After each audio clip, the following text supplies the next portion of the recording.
Good evening. Now, we know very well that doctors were having a strike, but just up until recently, this was sorted out. They got the opportunity to sit down with the Ministry of Health and came up with a framework that's going to guide their resumption of operations in the coming days and also in the near future. But then again, we have a faction of health practitioners that haven't been catered for. Who am I talking about? I'm talking about the nurses. And joining me today is the Secretary General for Kenya National Union of Nurses, that is Seth Panyako. Seth, good evening. Good evening. Thank you for having me. So let's just begin by understanding. Nurses have been on strike, they are still on strike, and we've had quite a number of issues being aired out, lack of PPEs, it's a lot.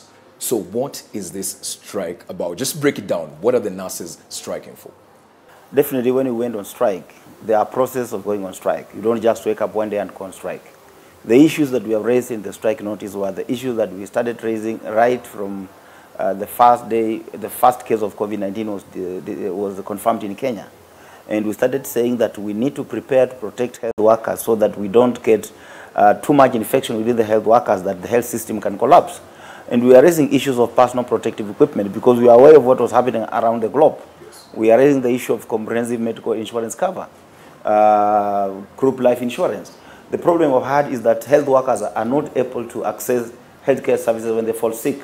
For example, we have to contribute money to clear medical bills for our colleagues who fall sick because of COVID-19. They are not covered by any insurance cover. Yes. We also have problems that when they die by bad luck, those who are left behind, they have no any form of compensation. But the Directorate of Occupational Safety and Health had declared already COVID-19 as an occupational health hazard. And then it directed all employers in Kenya to put measures in place to ensure that the families who are left behind by those who die from COVID-19 are adequately compensated. All right. Now, you've mentioned, let me just allow me to cut you short. You've talked about the medical cover that the health practitioners and nurses, to in particular, never usually covered. But we've also had the Ministry of Health come into the defense that the programs that we have, the funds that we have as of now cannot cater for this immediate. Like, for example, the NHIF cannot allow for that to be catered for because that's not how it was structured. So can we give them some benefit of doubt that this was something that just came about and it can be sorted out in the coming days? No, not really. Yeah. That's being dishonest or just failure to understand how healthcare systems works in Kenya and how civil service work in Kenya. The issue of compensation on death has been there all along. What was only needed was that this was to be declared as occupational health hazard, and which has been done by the Directorate of Occupational Health and Safety Act. And through that declaration, it therefore meant that under Work Injury Benefit Act, you are now going to benefit if your people will benefit if you die. Yeah. You'll be compensated. So the issue of compensation on death is not something that is a new phenomenon in the administration of public servants in Kenya. It has been there, and it will continue to be there. The issue of comprehensive medical cover, it is not something that we are asking from the government to give to civil servants for free. We have medical allowance. We used to have an allowance called medical allowance that all civil servants in Kenya were getting. As a worker, as a leader of the work, I must give clear and proper advice to my members and the government. We chose NHIF as the best option. So this thing of comprehensive medical cover is not starting today. Somebody must tell us, where has our medical allowance gone? It means somebody has eaten that money. And then they're trying to tell us that the money is not there. Teachers are still getting 50% of the medical allowance. Both secondary school teachers, tertiary, as well as primary school teachers. While other civil servants, including nurses, the whole amount was taken away. And yet we don't have that cover. So then NHIF, we still pay the normal deductions, which even you are deducted. Yes. What is interesting is that even the normal deductions, the statutory deductions, which we still pay, like me, I pay 1,700. Yeah. When you go with that card to seek medical attention, even in a public hospital, you will be told you cannot access services because this money has not been remitted to NHIF. Okay. So on what basis? Who is taking this money?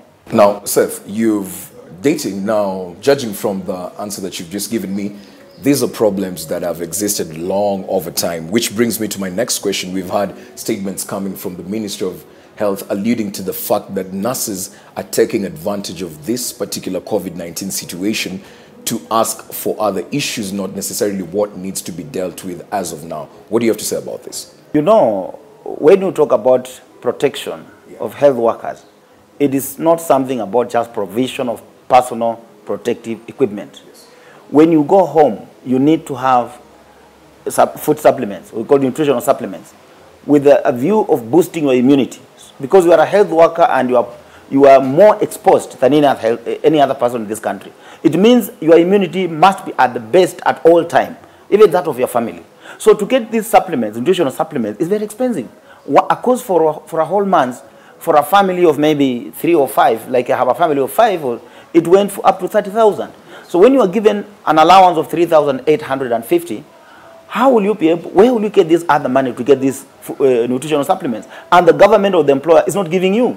That's why we say the issue of risk allowance cannot be trivialized. We have been asking about risk allowance all along. The risk allowance for our colleagues, the doctors, moved to 20,000 shillings. Ours was moved to 5,000 shillings in 2017 by SRC. That 5,000 has never been implemented. While the question is, who is more susceptible to nosocomial infections, infections occasioned by the virtue that we are health workers? Research across the world and WHO has said nurses are the first frontline health workers. And when it comes to compensation in terms of risk allowance, they should be the one to get the highest. But what is happening in this country?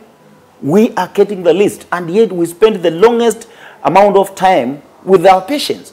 We carry out many procedures with the patients. We interact with many people in the hospital than any other worker, because we interact with the administration, we interact with the cleaners, we interact with other support staff, kitchen people, doctors. When they come see patients, 10, 15 minutes, they leave. You know, we are the patient 24/7. Then they will come 10, 15 minutes, really they have gone. Us will be there 24/7 hours. So the issue is, compensation in terms of risk must be commensurate with the level of risk. Let me throw in this quote, and this, I believe, is a statement by you, and it's one of a statement that we got from the dailies, and it says, why do you have people in this country looking down on nurses? We are not subordinate to doctors. We are the most important personnel in hospital. We are the hospital.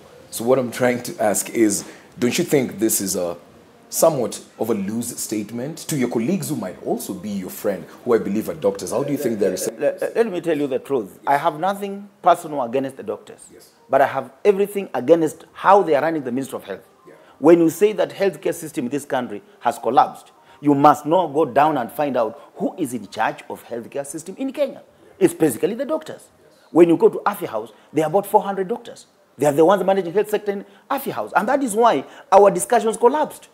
Because when they caught a wind that there's an offer that nurses and clinical officers have been given, we were given an offer, I think, on Thursday by the government. And we said, okay, we want 30,000 risk allowance, but you're giving us this. Then we have a point of negotiation. We can now discuss and have an agreement. Then we were to come the following day, which was on Friday, for us to have a final agreement on the offer from the government. When Friday came, all the doctors came, including Oluka, who has left the union. He led the troop into the negotiating table. And remember, they were not on the negotiating table. They were negotiating with the Senate and the National Assembly. But the moment they had a wind that the government has suggested an offer, they came back with a document, now mutilating what the document which was there previously, inserting their own issues. Now they were saying doctors should get 30,000 risk allowance and nurses and clinical officers 8.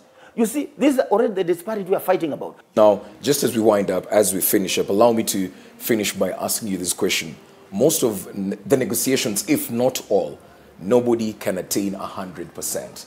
Somebody needs to meet you halfway. So say the government are coming out. Seth, what needs to be done to see the nurses get back to work tomorrow? One, we need to be given commensurate risk allowance. We are asking for 30,000 shillings. And I told you the government had already put something on the table before the doctors came and scuttled. Yes. And before even the minister started wielding some irrelevant court orders and saying, no negotiation, go back to work or we fire you. Yes. Workers all over the world, those are the three that we go through. Number two is that we need a clear indication that the collective bargaining agreement will be completed and signed in court. And how is this one going to be done? Yes. We want a definition that a nurse is a highly qualified person. And according to Patterson grading structure, his grading should be in band C. Once that is done on paper, we will as well as finish with the CBA. Once you grade nurses properly and you give them risk allowance, the other issues can be handled. All right. Yeah. Fair enough, Seth. Thank you for making time for us. Thank you very much.